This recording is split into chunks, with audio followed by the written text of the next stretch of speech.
सुप्रभात। आज हम हिंदी भाषा में विराम चिन्ह पढ़ेंगे। विराम का अर्थ होता है रुकना या ठहरना। इसी प्रकार लिखते समय भी हम कई स्थानों पर रुकते हैं या कुछ विशेष भाव प्रकट करते हैं, जिन्हें हम कुछ चिन्हों की सहायता से प्रकट करते हैं। इन्हीं चिन्हों को विराम चिन्ह कहते हैं। कुछ विशेष विराम चिन्हों को देखते हैं। सबसे पहला पूर्ण विराम। इस विराम चिन्ह का प्रयोग वाक्य के अंत में होता है। इस चिन्ह द्वारा कथन या वाक्य की पूर्णता का बोध होता है। जैसे बच्चे मैदान में खेल रहे हैं, मैं पत्र लिख रहा हूँ। अर्धविराम।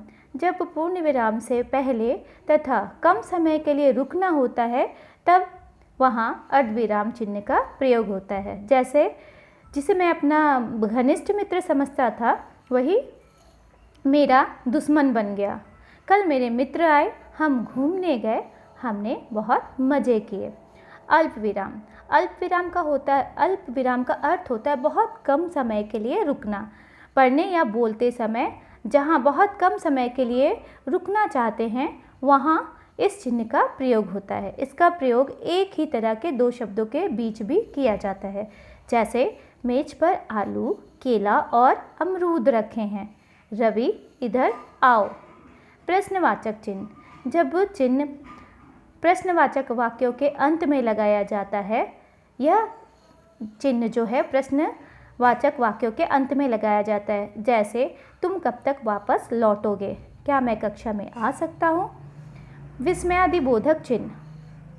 हर्ष, घृणा, शोक, विस्मय आदि भावों को प्रकट करने के लिए तथा संबोधन के लिए जिस चिन्ह का प्रयोग किया जाता है, उसे विस्मयादिबोधक चिन्ह कहते हैं। जैसे अरे कहाँ चल दिए, छी छी इतनी गंदगी कैसे।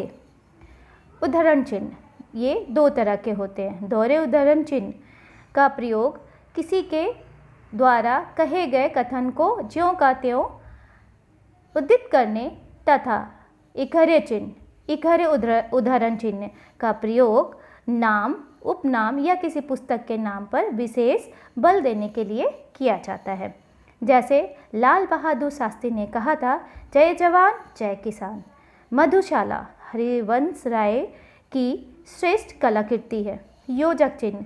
दो या अधिक शब्दों को जोड़ने, तुलना करने, युग्म शब्द आदि में योजक चिन्ह का प्रयोग किया जाता है। जैसे मजदूर दिन रात काम करता है, सुबह उठकर माता पिता को प्रणाम करो। विवरण चिन्ह। किसी विशेष अथवा बात को समझाने के लिए अथवा निर्देश के लिए विवरण चिन्ह का प्रयोग किया जाता है।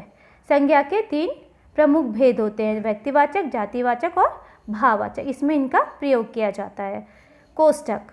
किसी पद का कार्य स्पष्ट करने के लिए इसे प्रयोग किया जाता है। जैसे दिन, दिवस, दीन, गरीब।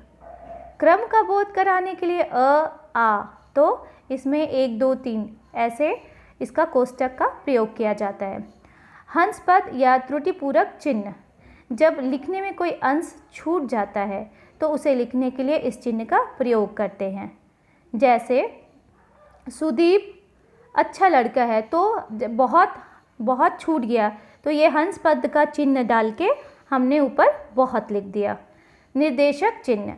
निर्देशक चिन्ह का प्रयोग कथन, उदाहरण और संवादों में तथा उदाहरण शब्द के बाद या विवरण देने से पहले किया जाता है। जैसे राम बोला, मैं बेईमानी नहीं कर सकता। लाघव चिन्ह। लाघव चिन्ह का प्रयोग बड़े शब्द को संक्षेप में लिखने के लिए किया जाता है। बड़े शब्द के पहले अक्षर को लिखकर उसके आगे लाघव चिन्ह लगा दिया जाता है। जैसे पंडित, डॉक्टर सुनील कुमार जैन, तो उसके बाद ये लाघव चिन्ह, सु के बाद लाघव चिन्ह और कुमार के बाद लाघव चिन्ह। तो इससे समझ में आ जाता है कि ये डॉक्टर सुनील कुमार जैन लिखा हुआ है। धन्यवाद।